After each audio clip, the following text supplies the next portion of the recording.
Magandang umaga mga ka-happy hour. Narito ang mga balita para sa MBC TV Network News Update 9 AM edition. Pag-aalis sa system loss charges sa kuryente dapat masusing pag-aralan. Yan ang MBC TV Network News ni Dustin Bayog.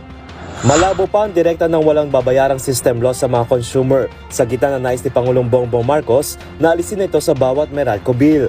Ayon kay Dr. Rowena Guevara, Undersecretary ng Department of Energy o DOE, hindi ito agad-agad may bababa sa 0 peso pero maaaring masingil muna sa pinakamababang halaga. So ngayon, yung pagbaba ng system loss, ang pwedeng style kasi dyan is magsiset si ERC ng cap. Sabi ko nga sa iyo kanina, pag lumagpas ka sa cap, sagot yan nung electric cooperative o nung distribution utility sa kanyang kita niya kukunin yun. So, habang binababa ng ERC niya ang system loss, mas malaki yung magiging bayarin noong kooperatiba o noong distribution utility. Giit din ni Guevara na kailangan pambalansin ng nais ng Pangulo dahil pangamba nito na hindi na rin kumita ang mga distribution utility gaya ng Meralco kung sasaluhin nito ang buong system loss. Pero siyempre may paghahanda.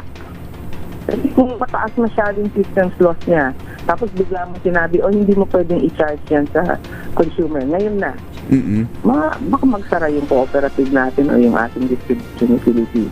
So, kailangan natin planuhin at plansahin talaga yan. At kailangan talaga may change sa batas natin.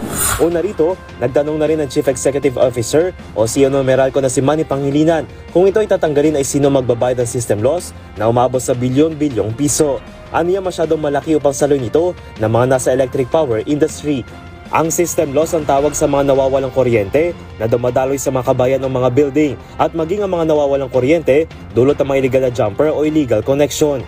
Katunayan ng system loss ay katumbas ng 5% sa kabuang halaga ng kuryente ng mga consumer na siyang mababawas kung tuluyan ito may papatupad.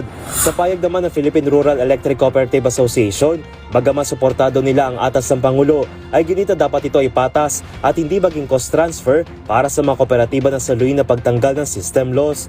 Git ito sa mga mambabatas, isama sa mga tax exemption mechanism ang makabila sa power value chain upang masiguro na lahat ay mabebenepisyuhan.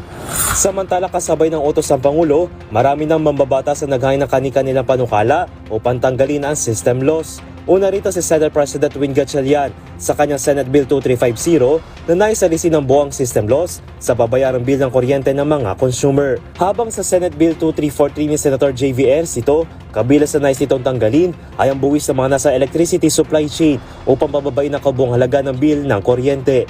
Sa posisyon ng Kamara, ayon kay House Speaker Bogie D. III, ay prioridad nilang talakay ng mga panukala na nakatugos sa system loss bilang pagtalima sa nais ng Pangulo.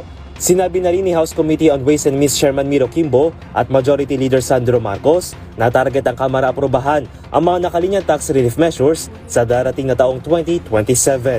Para sa MBC TV Network News, ito si Dustin Bayog ng DZRH TV. Una sa Pilipinas, una sa Pilipino.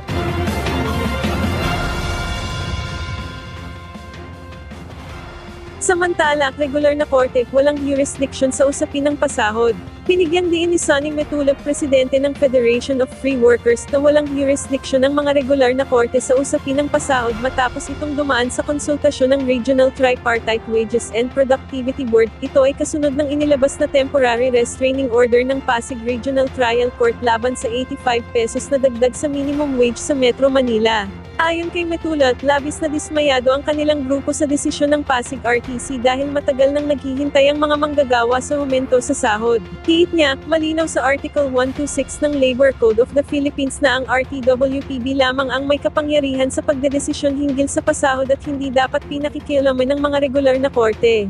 Dagdag pa ni Metulot, nararapat lamang na idepensa ng Department of Labor and Employment sa Pasig RTC ang pagpapatupad ng 85 pesos na dagdag sa arawang sahod sa Metro Manila upang matiyak na makikinabang ang mga manggagawa sa itinakdang momento. At yan ang mga balita para sa MBC TV Network News Update 9 AM edition. Abangan ang mga susunod na balitaan mamaya para sa 10 AM edition.